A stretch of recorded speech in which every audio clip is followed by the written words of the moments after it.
So our next segment, Alan, is Pass the Pitchfork. Now, this is a question from our previous guest. In this case, it was Jennifer Bleam, sales Sherpa over there in the US, and she was saying that Datto's research, who I look to occasionally, and she certainly trusts, all about the industry, shows that businesses are lacking MSP support, and yet still there's so many MSPs that are struggling to grow. Do you have any thoughts around why that might be? Where is that disparity happening? Start with marketing.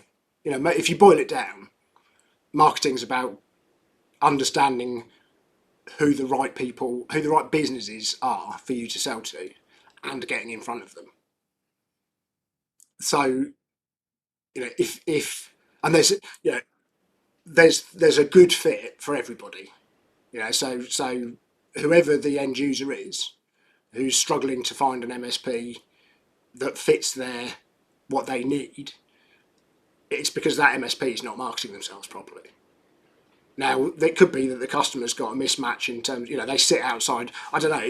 You tend to get these things when it's possibly it's lazy, a bit of lazy marketing where you go, who's our ICP? And you go, oh, everybody that's got two legs and, I don't know, they're within a postcode area and they've got 200 people. Yeah, well, not too refined. That's everybody. It's like it's lazy and quick because you go, we've got to have an ICP, so let's go. The companies with 50 to 200 people.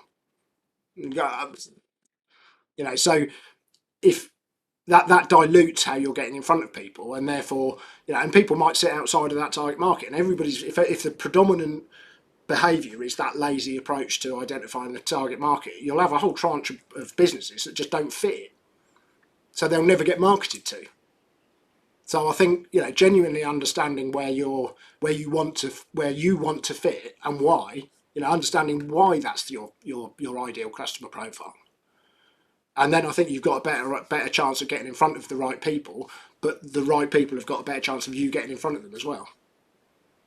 Brilliant. Yeah, no, I totally agree with you. I think that's so important that everyone's sort of your target, your niche necessarily, or your niche if you're listening in the US, and kind of making sure that you're running the right activities to get in front of them would definitely. If you're not, I mean, let's be honest, marketing and sales is definitely not an area where a lot of MSPs feel that that's their strength, and it's normally something they sort of grow into. And I think that all sort of ties into it, doesn't it?